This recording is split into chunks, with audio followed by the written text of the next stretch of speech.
വിമാനം വൈകിയതിനാൽ ഓണത്തിന് നാട്ടിലേക്ക് മടങ്ങുന്ന മലയാളികൾ അടക്കമുള്ള നിരവധി യാത്രക്കാർ വലഞ്ഞു.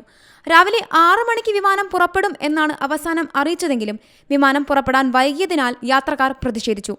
വിമാനം വൈകാനുള്ള കാരണം എയർ ഇന്ത്യ എക്സ്പ്രസ് അധികൃതർ പറഞ്ഞില്ലെന്ന് യാത്രക്കാർ പറഞ്ഞു. ഭക്ഷണമോ മറ്റ് സൗകര്യമോ ഒന്നും അധികൃതർ ഒരുക്കി തന്നില്ലെന്നും യാത്രക്കാർ ആരോപിച്ചു. എയർ ഇന്ത്യ എക്സ്പ്രസിന്റെ ഡൽഹി കൊച്ചി വിമാനമാണ് യാത്രക്കാരെ വലച്ചത്. ഇന്നലെ രാത്രി 8:55 പുറപ്പെടേണ്ട വിമാനമാണ് രാവിലെ 9 മണിക്ക് പുറപ്പെട്ടത്.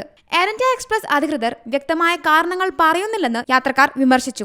അതേസമയം കഴിഞ്ഞ ദിവസവും സമാനമായ രീതിയിൽ യാത്രക്കാരെ ദുരിതത്തിലാക്കി എയർ ഇന്ത്യ വിമാനം അവസാന നിമിഷം റദ്ദാക്കിയിരുന്നു. കൊച്ചിയിൽ നിന്നും ലണ്ടനിലേക്കുള്ള എയർ ഇന്ത്യ വിമാനമാണ് റദ്ദാക്കിയത്. സാങ്കേതിക പ്രശ്നം കാരണം വിമാനം എത്തിയില്ലെന്നാണ് അധികൃതരുടെ വിശദീകരണം.